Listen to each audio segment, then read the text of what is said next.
Welcome to all of you. आप लोगों का स्वागत है और अप्रैल महीने का और इस फाइनेंशियल ईयर का पहला episode we are starting a series called my journey, जहां पर हम गेस्ट को बुलाएंगे और वो they would be talking about their life journey. And today we are privileged to have our guest Pranay Gadodia, who is from Bangalore, and at the age of 19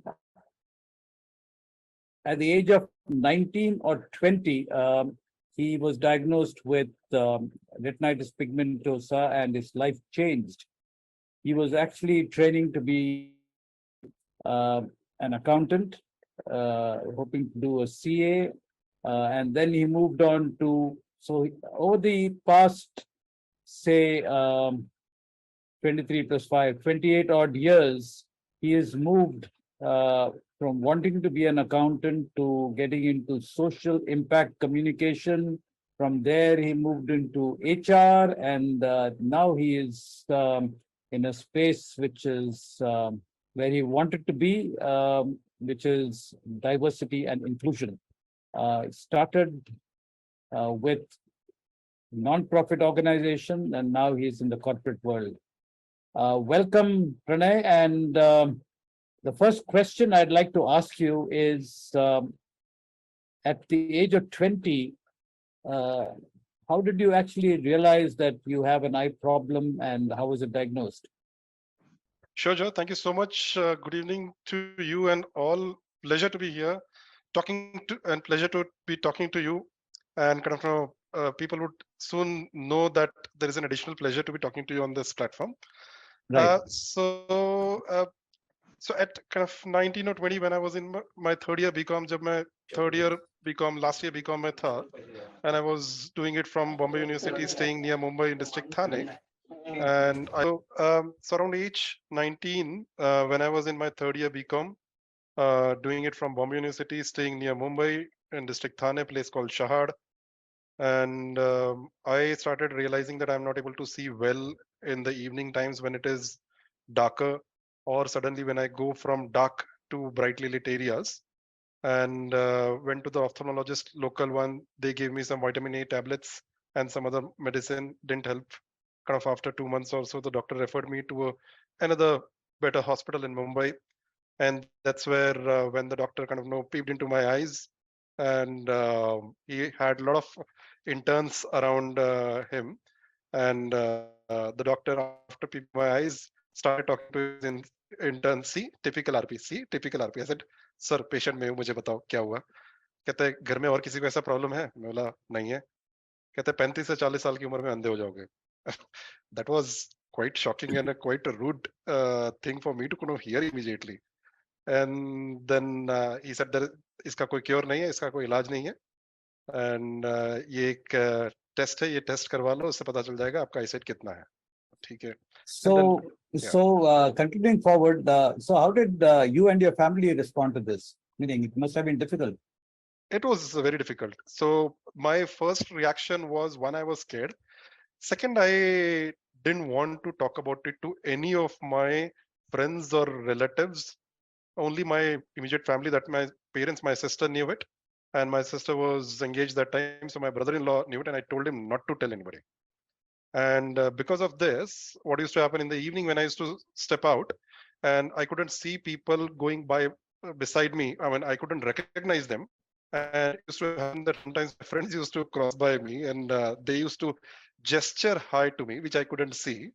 And then they used to make fun of me. And that used to hit me more than this thing. And coincidentally, what happened, my father got a kind of a better job from Maharashtra to Punjab. And it was quite a big change for us. But then I kind of grabbed it wholeheartedly. I said, chalo yahan se. But I just wanted to run away from there because I didn't want to be there with my, deteriorating eye condition. So how did you turn things around? So I honestly, different people react differently. अलग-अलग लोग अलग-अलग तरह से respond करते हैं कोई भी इसी तरह के different difficult situation आने पे. मैंने काफी slow respond किया honestly. So 1995 में जब ये diagnosed हुआ eye problem, until 2001 I was hiding it.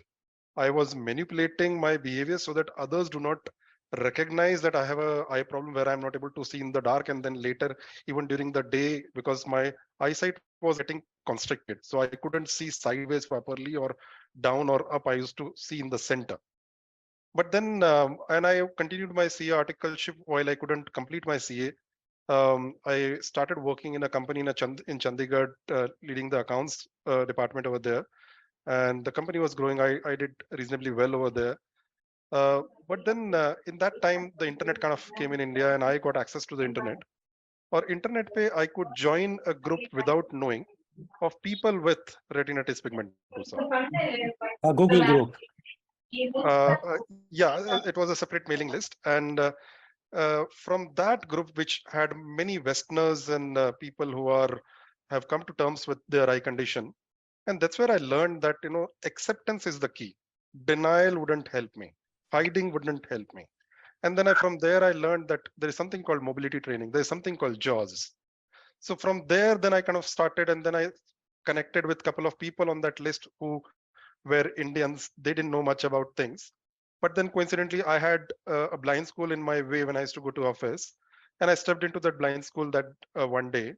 They guided me to go to NIVH Dehradun. So I had an opportunity to go there. I went there. They guided me to go to AICB Delhi. I went there. They guided me to talk to you, George.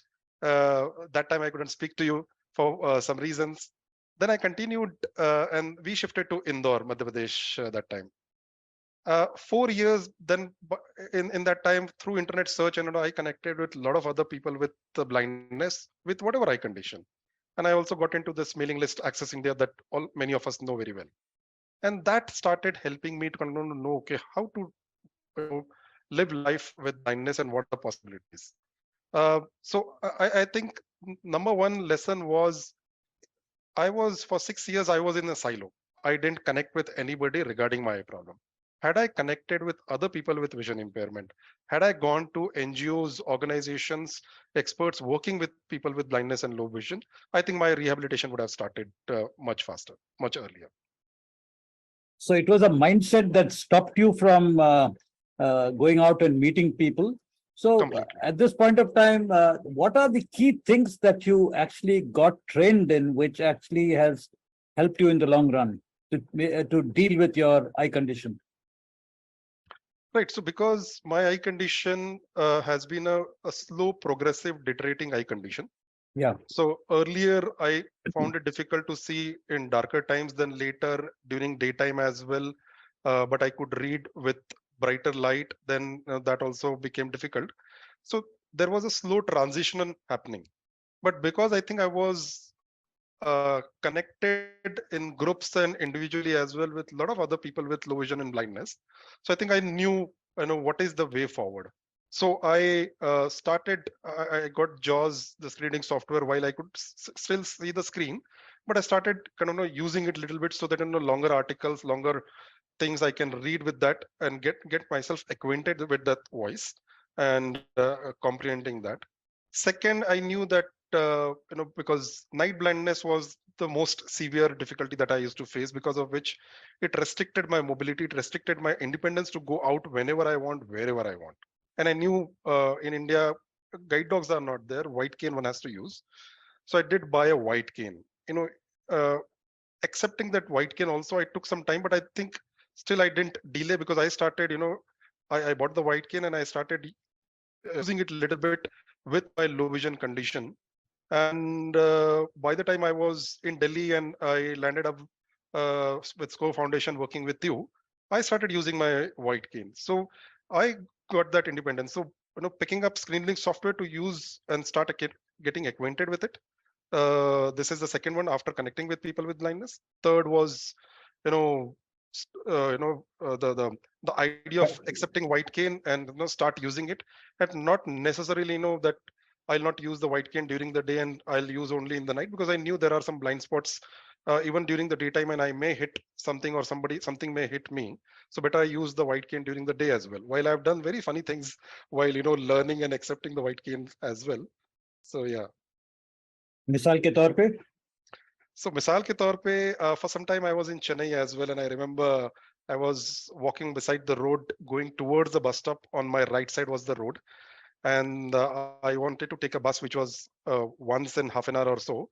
And a bus passed by me on the right side, और मैंने देखा पीछे से, because of my tunnel vision, I could see the bus number, or Right. that was the bus which I had to take, and the bus stop was still say 25-50 meters away from my position, and I just lifted my white cane and I ran towards the bus stop.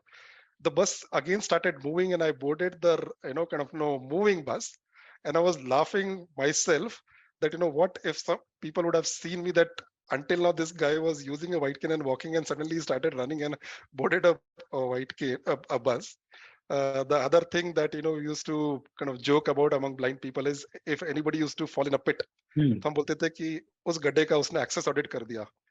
And when it happened with me, that suddenly I fell in a pit one day because I was not using my white cane effectively.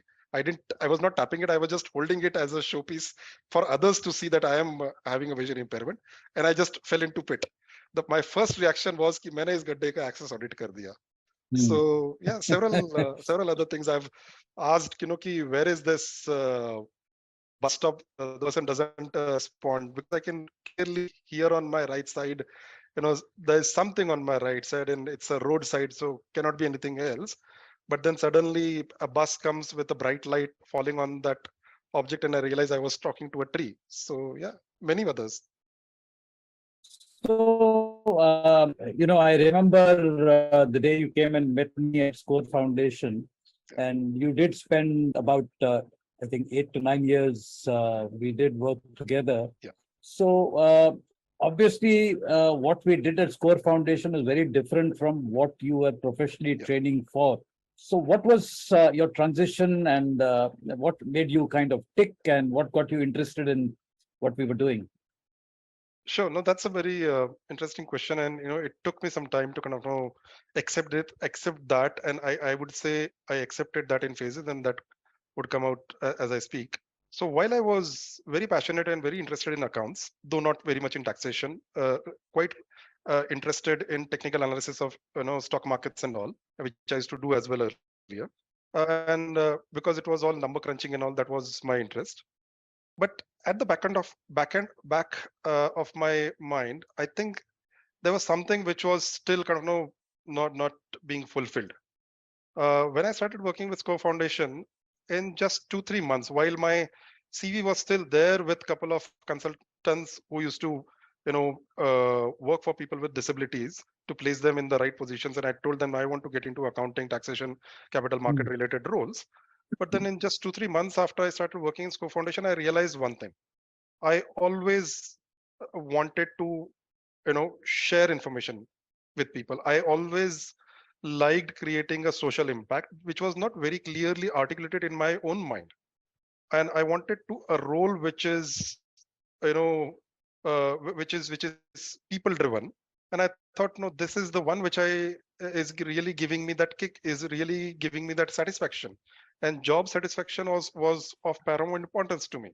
So in a way, accounting, taxation, whatever was giving me 75% job satisfaction, but then that role in a way gave me 100% job satisfaction. So that's where I kind of left everything behind. I stopped even because I was also was trying to get into the banks, and I stopped everything. I thought, no, this is my calling. I want to do this. So that's where I continued for almost 8 years in Score Foundation, working with you and many other colleagues and doing several projects over there.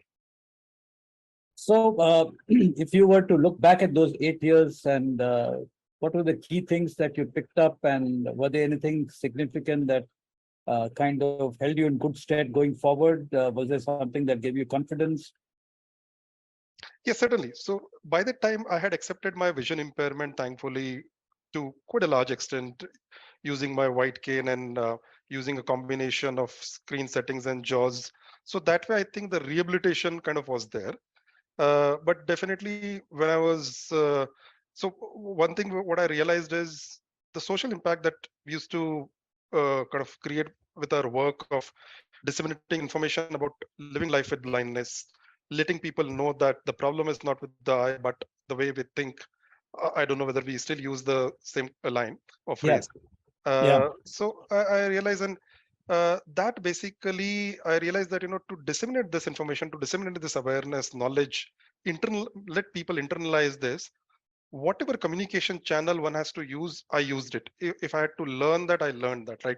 So just after 4 5 months, you put me to radio production, and I picked up in my capacity and learned it the way the best one could. And whatever creativity was required, I used to think about it and do it. And few independent features I started doing in that. Then we created the SMS channel and a lot of information redesigning on the website.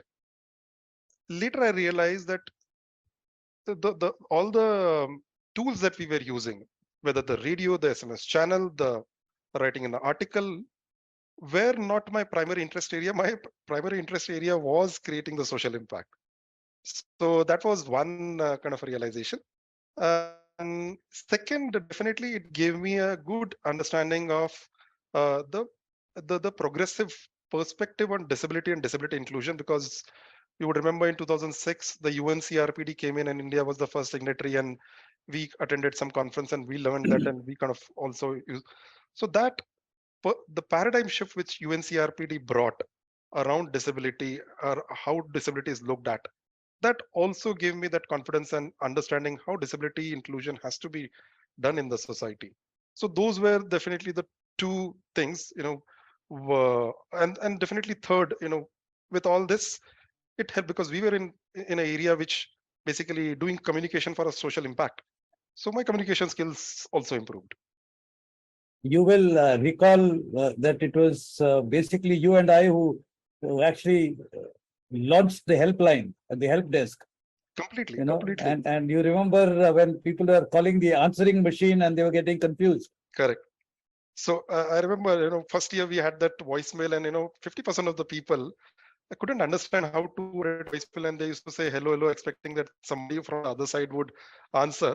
And that's where जब वो पहले साल का radio show का end आ रहा था, and we gave our number so that people can talk to us, because we wanted an opportunity to know from them what is their feedback of the radio show. And then I thought, no, I think this is well, rather than giving the voicemail number, हम ये number ही देते हैं as a help desk, or let people call and we'll pick up the call in turns in office, and we'll start directly answering queries right on the call. And that's where Eyeway help desk was born. Yes, very much. And I remember those days when, in the evening, we would sit and kind of talk about the various calls that came Yes. in. And, we would discuss it, and then we would talk about, and very often we would call back and speak to the, and a Correct. lot of the callers actually became friends, right? Meaning we became, not just a caller and counselor kind of relationship. It was a little more than that, I thought.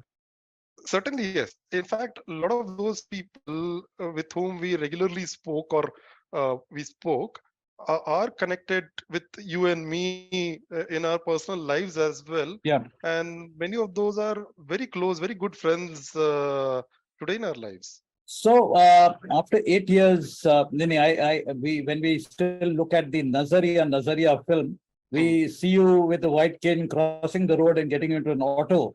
Yeah, That was there in the introductory jingle yeah. with The montage, as they say. the montage. Yeah. So in 2013, I think it was that you moved to Bangalore with a corporate bank. Correct. So, what was your role there, and how was it? Meaning, what were the challenges that you faced, uh, if you did face any challenges when the transition happened? Sure. So maybe I'll take a step back, if it's okay with you, Karan, to Yep, sure, tell sure. why I moved, right? Because Okay. as I said, this work at Scope Foundation was very satisfying. I mean, I was not working, I was living my life over there, right? And I did say that in my parting speech, if I may say, in the quotation, right? So, Yeah, and that's truth. yeah. But then, my father had retired, and it was very important for me to kind of take the financial control of the family. And I thought, so one, the money part was there. Second, uh, there was this thing in my head, after my vision impairment, have I taken a refuge in a organization which is working for blind people, where things are easy for me, because things are conducive for me, things are accessible for me. Hmm. And the third was also, I used to call that as a social ego. When I am going with another blind friend of mine, and that friend is working in a bank, and or some other corporate, and I'm working with an NGO, and if somebody asks, what do you do? And this person says, I'm working with this company, and I says, I'm working in an NGO. That used to, kind of hit me a little bit, that, Hmm. in the other person's eye or mind, my friend was doing a better job than me, because a blind ke liye kaam karega, kind of. So that also was there in my mind. So for these three clear reasons, and it took me time, by the way, to kind of come to my uh, to come to that articulation key, why I want to change and where do I want to go. So that's where my first choice was to get into a corporate and get into a mainstream role, so Hmm. that all these three things are kind of satisfied. And I had put up hierarchy. If not first, then what is my backup uh, target kind of role, and what is the third kind of target role? And I started researching and reading and kind of connecting with people and understanding. And thankfully, Deutsche Bank happened. So Deutsche Bank was looking for somebody in HR to do uh, HR role plus help them with uh, disability hiring and disability inclusion. And they picked me up, and I moved lock, stock, barrel with my parents from Delhi to Bangalore. Now, I was the first person with a vision impairment in terms of who's using a screen reading software in Deutsche Bank in India. So it was a new thing for the company. It was a new city for me. I've never done recruitment before this as a function, full-time function. So things were very new for me. The city, a multinational corporate environment, while I've worked in the Indian companies earlier in accounting and all. The third was the recruitment function, and only me as a person who requires certain accessibility, which even they don't know, and I'm also figuring it out. So definitely, first 6 months were very difficult. I kind of know step by step gained grip on the ground. But then 6 महीने में धीरे धीरे recruitment सीखा with the help of colleagues and seniors. Um, थोड़ा बहुत accessibility problems उनको भी समझ में आया, and some tweaks were done in my job, which is now also called as the reasonable accommodation, I would say, in if I have to talk in the language of the law, the Rights of Persons with Disabilities Act. And then I started kind of independently looking after recruitment responsibilities of a few business lines, and then I was given the responsibility to look after the fresher hiring for our operations businesses, first for one location and then for pan India. I kind of got two promotions while being there at Deutsche Bank. Uh, when I left from Deutsche Bank, I was leading intermobility as well as, and all these years I had the kind of responsibility to also contribute in our disability hiring over there, and also I was leading the disability ERG, what we call the employee resource group over there. So yeah, so the challenges were those four, and slowly one could work towards those challenges. But then digital accessibility, I think, is still everywhere, because a lot of people, technologists also do not know, right? So That you personally, how did you actually kind of try and advance yourself, and what was the kind of skills that you try and develop while you were in the company to try and rise to the occasion, be able to deal with your assignments? no, no, I'm glad that you kind of asked that, and kind of that steers me into that direction as well, George. See, one thing which I realized is, and this I realized almost a year after joining there, that you know others do not know, they don't have an experience how to engage, include a person with vision impairment. And it was also first time experience for me after my kind of near blindness, severe blindness, to be sitting with a lot of colleagues who are sighted and who do not know this. Then I realized that I have to make the first step at many places where people do not know.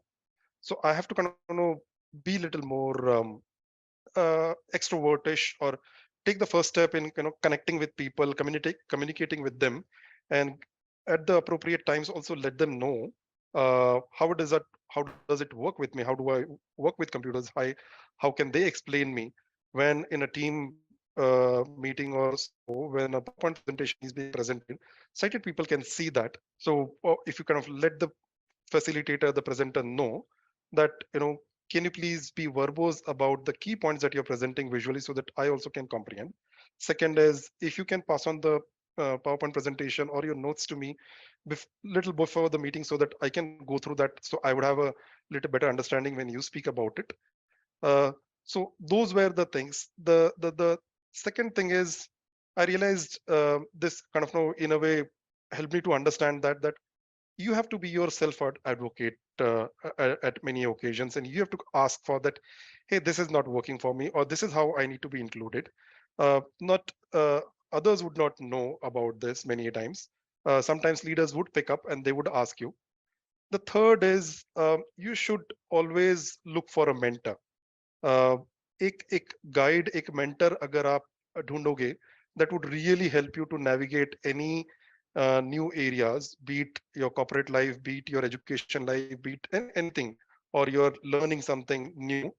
So I got a mentor, and that mentor really guided me well to navigate my space and develop some of those competencies and this thing. The fourth was, definitely, see, accessibility challenges would be there, but we have to find solutions as much as possible rather than going only with the problem statement, right? So find yourself, talk to your friends, but so that at least partially, if you're able to access few things, that would help you to take things forward, and that's where your solution oriented approach also comes to fore, in which your leaders would recognize and appreciate. Yeah. So partly your role would have been probably training, partly it might have been recruitment, evaluation, and so on. Hmm. And you mentioned that आप दिव्यांग या विकलांग लोगों का recruitment भी आपका portfolio में था. Right. So आपका अनुभव इस दिशा में क्या था? And our listeners would definitely want to know, what is it that the corporate employer look for in an employee, and how should one as a disabled person prepare to A, face the interview, and B, deal with the job once you get in?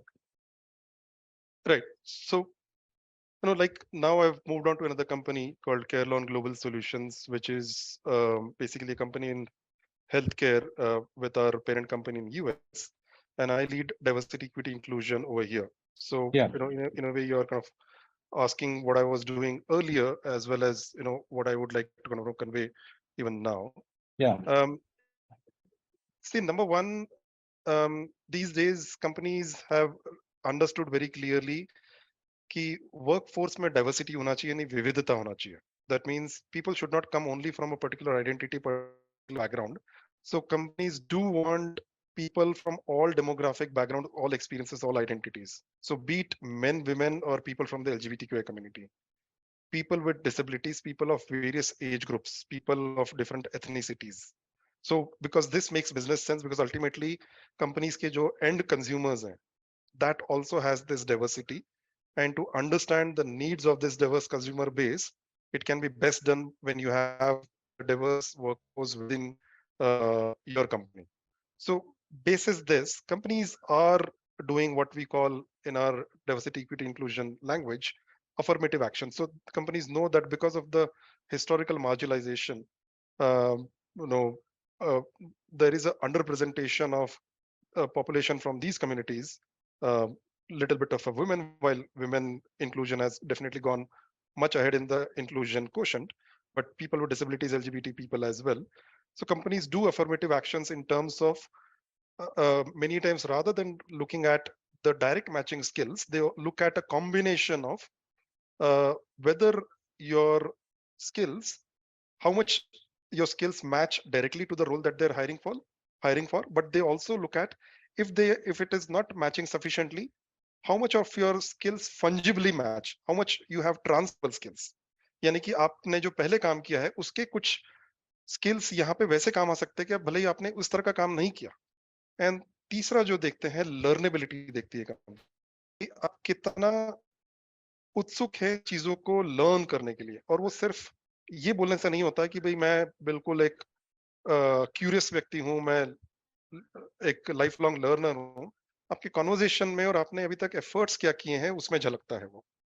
And चौथा attitude, so like in our HR language we say KSA, knowledge, skills and attitude. So companies look for knowledge, skills and attitude in any candidate, and more so where they are trying to do affirmative actions. Companies would look at the attitude part more than the skills part, and to an extent the knowledge part as well.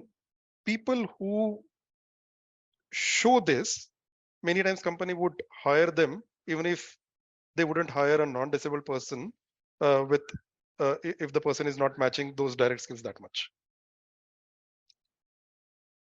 So, it's interesting that you mentioned knowledge, skills, and attitude.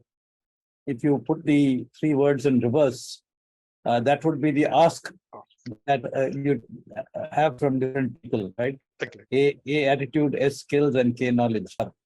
Yeah. So partly your role would have been probably training, partly it might have been recruitment, evaluation, and so on. And you mentioned that आप दिव्यांग या विकलांग लोगों का recruitment भी आपका portfolio में था.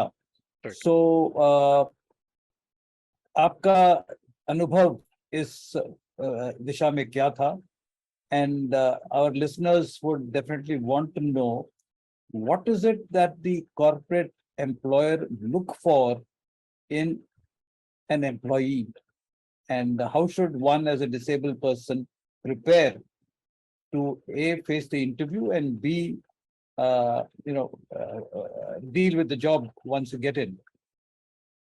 Right. So, like now I've moved on to another company called Carelon Global Solutions, which is basically a company in healthcare with our parent company in US, and I lead diversity, equity, inclusion over here. So, Yeah. In a way, you're kind of asking what I was doing earlier, as well as what I would like to kind of convey even now. Yeah. See, number one, these days companies have understood very clearly कि workforce में diversity होना चाहिए, नहीं विविधता होना चाहिए. That means people should not come only from a particular identity, particular background. So companies do want people from all demographic background, all experiences, all identities. So be it men, women, or people from the LGBTQI community, people with disabilities, people of various age groups, people of different ethnicities. So because this makes business sense, because ultimately companies के जो end consumers हैं, that also has this diversity, and to understand the needs of this diverse consumer base, it can be best done when you have a diverse workforce within your company.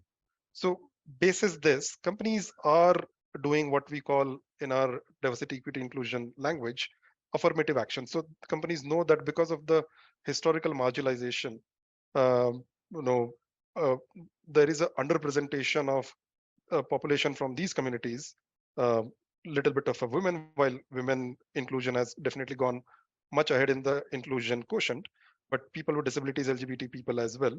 So companies do affirmative actions in terms of many times rather than looking at the direct matching skills, they look at a combination of whether your skills, how much your skills match directly to the role that they're hiring for, but they also look at if it is not matching sufficiently, how much of your skills fungibly match, how much you have transferable skills. यानी कि आपने जो पहले काम किया है उसके कुछ स्किल्स यहाँ पे वैसे काम आ सकते हैं कि आप भले ही आपने उस तरह का काम नहीं किया. एंड तीसरा जो देखते हैं, लर्नेबिलिटी देखती है कंपनी, आप कितना उत्सुक है चीजों को लर्न करने के लिए. और वो सिर्फ ये बोलने से नहीं होता कि भाई मैं बिल्कुल एक क्यूरियस व्यक्ति हूं, मैं एक लाइफ लॉन्ग लर्नर हूं. आपके कॉन्वर्जेशन में और आपने अभी तक एफर्ट्स क्या किए हैं उसमें झलकता है वो. एंड चौथा attitude, so like in our HR language we say KSA, knowledge, skills and attitude. So companies look for knowledge, skills and attitude in any candidate, and more so where they are trying to do affirmative actions. Companies would look at the attitude part more than the skills part, and to an extent the knowledge part as well. People who show this, many times company would hire them even if they wouldn't hire a non-disabled person with if the person is not matching those direct skills that much. So, it's interesting that you mentioned knowledge, skills, and attitude. If you put the three words in reverse, that would be the ask that you have from different people, right? Exactly. A attitude, S skills, and K knowledge. So let's open the floor to people जो सवाल पूछना चाहते हैं, people who would like to ask questions. Please press Alt Y, or you could put the question in the chat box, and I would request Sana to read it. And yeah. Yes, this Rituja, she has some questions like. Um, how do you find a mentor? Yeah. Right. So I think it depends. I mean, there is no straight answer to it because see, number one, first you should be clear where what is your development area. So whether your development area is any of your professional functional areas, right? Wherever you want, wherever you are heading, or wherever you want to kind of take your career to. You may be in say HR, you want to get into technology, or you are in technology, you want to get into operations, from operations, so whatever. I'm just kind of taking names. So the functional area. So I think what you have to try and find a mentor in that area. Now, if you're already working and if you see people who are doing well in those roles which you are aspiring for, reach out to people. One should not hesitate to reach out to people asking that, can you be my mentor? I see you this, or can you, or if there is a person who can you think help, ask them, I'm looking for a mentor for this. Can you help me? Number one. Number two, reach out to so many organizations are there. I mean, like SCO Foundation Help Desk, Eyeway Help Desk is there, or Enable India, Vishesh, or so many organizations are there. Reach out to them, ask them that, I want to develop my skills, competencies in this area. Can you please help me provide a mentor?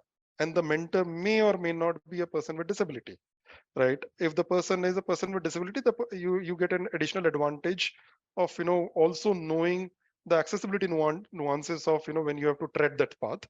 If not, even if you're getting a non-disabled person as a mentor and the person may not have a understanding of accessibility, that's fine, but at least you get to know the professional path ahead and how to work towards it, and the accessibility piece you can figure out separately. But I don't think so it should be so difficult to get a mentor.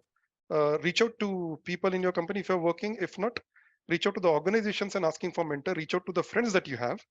You have to ask. Do not hesitate to ask. This is one of the learnings which I had in the Okay. headlines that they announced. Last call. So Pranay, before you leave, tell us two authors apart from J.K. Rowling that you've enjoyed. In terms of fiction. Yeah. In terms of fiction, which was the so that is actually not a fiction, honestly. I started reading Troy, which was very heavy, and I left it in between for the moment, but I kind of enjoyed that. But I would right now say the two authors apart from J.K. Rowling would be J.K. Rowling and J.K. Rowling. Okay.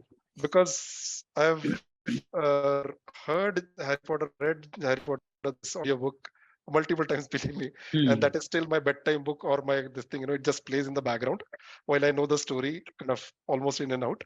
But I thoroughly enjoy. But then I do read nonfiction related to diversity, equity, inclusion, related to some spirituality, related to little bit of a social science as well. So yeah, but then right now I think J.K. Rowling.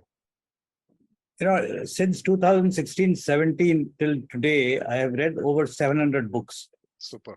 And I made it a point to maintain an Excel sheet.